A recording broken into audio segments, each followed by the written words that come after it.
I have found the picture from our first meeting. It's the latest in a series of thematic studies that has been done by TICCIH in partnership, or at least four, to inform ICOMOS, with whom we have a formal agreement.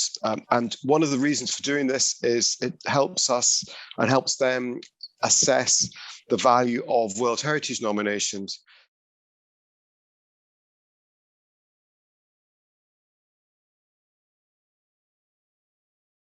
In the case of La Constancia Mexicana, that is the first mechanized textile mill in Latin America, was the first one, we can show the original conception of this utopia in Central Plateau, Mexico.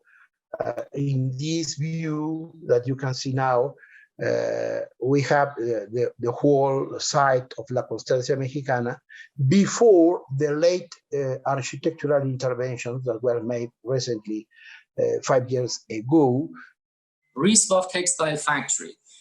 This factory, which is actually a spinning and weaving factory, is the only textile factory in Isfahan that remained completely unchanged from that time.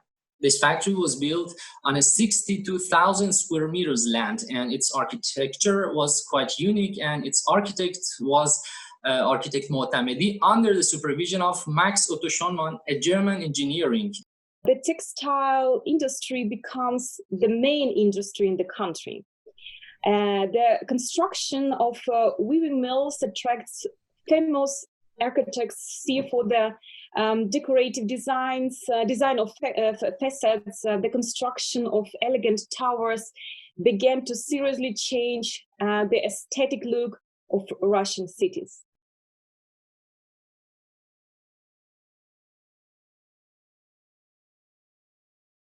The first one is the warehouse complex located by the port city of Alexandria.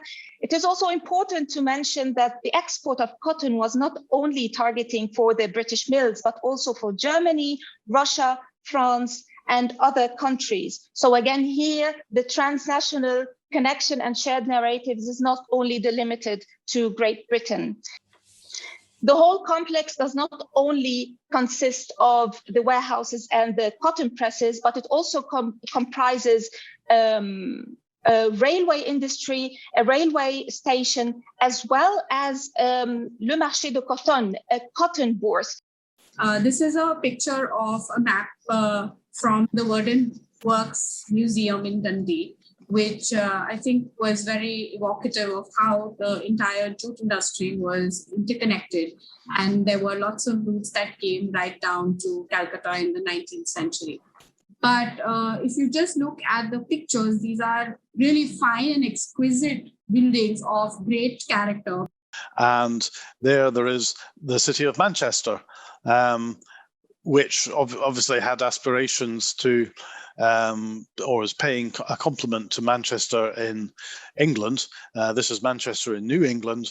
And here you can see, unlike Manchester, it relied on water power. So here's the Amaskaig mills, which was the largest mill, cotton mill in a single ownership anywhere in the world at one time.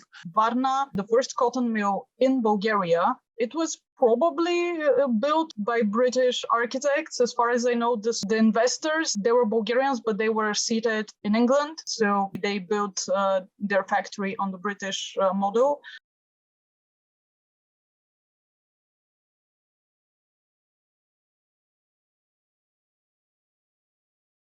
This is the media coverage, and this term mills to malls became very commonly used term after this judgment.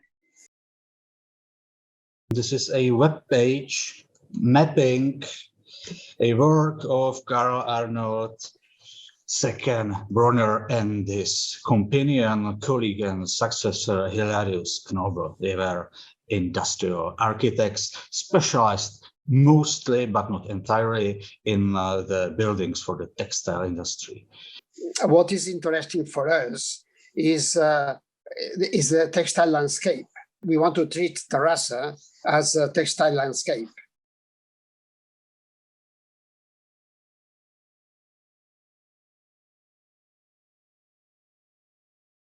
industrial heritage is slightly different from the other heritage types, mainly due to the irreversible loss of the use, which means if we want to preserve such buildings, we need to find a new use.